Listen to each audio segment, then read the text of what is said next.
So today I'm thinking a anecdote from my grandfather. Down this name on YouTube. Alright, so my grandfather's name was Boyd. I don't know if it was Archibald or what have you. Everybody called him Boyd. He lived in Wichita, Kansas for most of his life.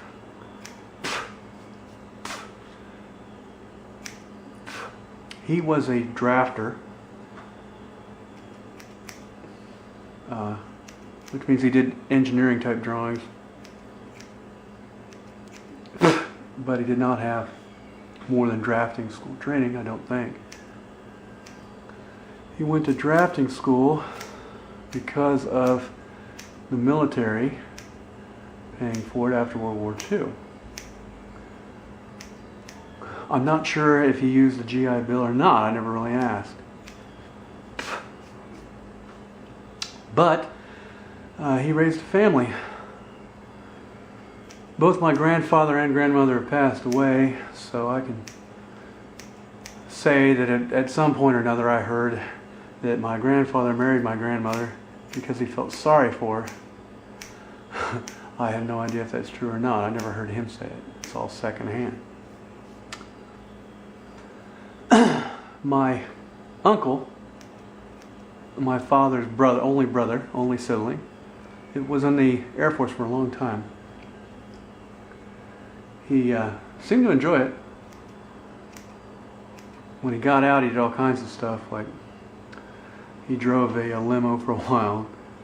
From what I understand, he worked as a contractor, doing some kind of purchasing, which is what he did for the Air Force. I have no idea what else he did in his life. I never really knew my uncle. But this video is about my grandfather. My grandfather was in the Navy during World War II. He claims he had 3 ships shot out from under him. And after your 3rd ship at the time, they looked at his test scores and said, well, you know, you can kind of choose wherever you want to go in the military, or in the Navy. What would you like to do? He's like, well, I'd like to get flight training. Always wanted to fly birds, so they gave him flight training. This was towards the end of World War II, as it turned out. He didn't know that, of course. He learned how to fly Corsairs, and Corsairs are those planes that have the big swept wings. And the reason they have the big swept wings is so that when they lift the tail up, the prop is so huge, or so much horsepower, and those big props spun more slowly to be more efficient, or more of a pitch to be more efficient, that if they had used a normal level wing, the prop would have hit the deck. The prop would have hit the ground as the plane was taking off. So they made that swept wing design to lift the body of the aircraft up higher so they could use that big prop and get more efficient horsepower into the wind and pull the plane forward. My grandfather told me that. That's where I first learned that. My grandfather landed those big suckers on an aircraft carrier. I forget which one he was stationed on, but by the time he got out of flight school, World War II was over and he was winding down. So the 3 ships that he was shot off of, that he was on when they sank, basically, were all over towards the Philippines.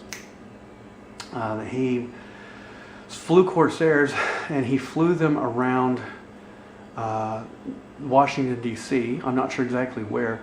One of his anecdotes to me was he would be flying along, and he would fly down a river on a normal patrol, and this is right at the end of World War II. And he would be flying just a few feet above the water at high speed, of course, and he would hop over the bridges. And there weren't any big suspension bridges, so he would just sit there and hop over the bridges as he went down the way. And one night he got turned around in that Corsair, and he took a left instead of right or something, and he flew over this big dark area that he thought, well, wait a minute, there's supposed to be an airport here where I'm landing. All of a sudden all these spotlights come on and start shining up in the air, and he realized that he was over Washington, D.C., or in that general area, or one of the areas around it that was being protected. So the first thing that happens is the spotlights come on. The next thing that happens is they start shooting.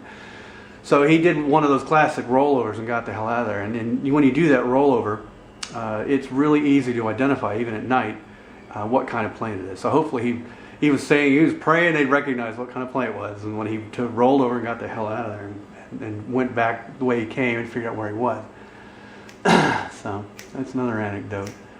He also told me that he was one of the many who was asked towards the end of World War II to attend a special high-end flight training school. They wanted people who hadn't seen a lot of, they wanted young, experienced pilots who had flown around but had not seen a whole lot of combat. I'm not sure why.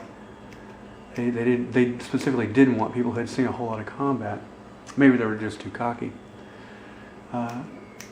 But they wanted to go into this extended flight school. And he found out, he said no, he was just sick of the military by this point. He wanted to start a family and all this. So he got out of the military, and he found out later that people who went through that same flight school that he was being asked to go through were later asked to be the early astronauts. So he's not sure exactly, because he would have been too old to be an astronaut by the time we actually made a moonshot. But he would have been one of the ones to go through that first early school for high-end training. He didn't know how many other pilots were asked to do the same thing. Now there's one other quick little anecdote. At some point during my grandfather's training, he was down in the Gulf of Mexico, not off the Texas coast, off the Galveston. Now, in training, if something goes wrong with your airplane, they don't want you to land on the carrier if you have any other choice. They want you to fly over to land and land on them. So he had a problem on his plane, or they had a problem on the carrier, I don't remember which. But he was within range, within fuel to go fly to someplace in Galveston and land. And the orders are that when you do this, you have to get rid of all ordnance on the plane, because they don't want you landing at what might be, I assume it was a civilian aircraft, an airport that he was going to be landing at. So they don't want you to land at that civilian airport with ordnance on your plane unless you absolutely have to. So while he's flying there, he was listening to a local radio station. They were playing Deep in the Heart of Texas. And he'd say, deep in the heart of Texas, and he'd fire those 50 cals off, and because he had to get rid of, he had to empty his ammunition bays. And he saw this orange thing on the water. A couple miles ahead, great big orange dome-looking thing.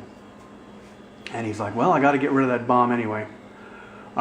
He also had rockets. They had, I don't know what size they were, but they were these dumb rockets that just flew forward. He told me that the 50 cals and those rockets he could put in your hip pocket. I mean, he could hit anything with those. He was really good with those. But the bomb that he carried on the bottom of that plane, that big dumb iron bomb, he couldn't hit a ballpark with that thing. Hardly ever. Every time he went in training, there was something about the mechanics of how that bomb dropped that he just couldn't line it up properly. But the rocket and the machine guns, boy, he said he was really good with those. Anyway, so he has to get rid of the bomb off the bottom of his plane before he lands. And he saw that big orange thing, so he kind of meanders over a little bit, and he's like, well, let's see what I can do. So if even from high altitude, drops this bomb, just wants to see how close he can get to this big orange thing. Great big orange dome-looking thing out in the middle of the water, out in the middle of nowhere. Hits it square in the middle, blows the crap out of it. There's nothing left but orange pieces all over the place. And he looked like a pop balloon by the time that bomb got down. It was a 250-pound bomb, I think he said it was. And just blew the smithereens out of that. 250 pounds of dynamite, basically. And he found out later that was some big research thing that they'd had going on for years. And he hit it with his bomb. And they couldn't yell at him for it because he had to get rid of the bomb. He had to get rid of all his ordnance. So this research thing got blown to smithereens, and he never got in trouble for it. When he was out of the military, he became a salesman and a draftsman, and he would go back and forth to cities and be gone for long periods of time. And there are a few other stories about my grandfather I could tell you that would, it'd curl your hair, but not going into those, not on YouTube. I don't think the family would appreciate him. But anyway, so that's my grandfather.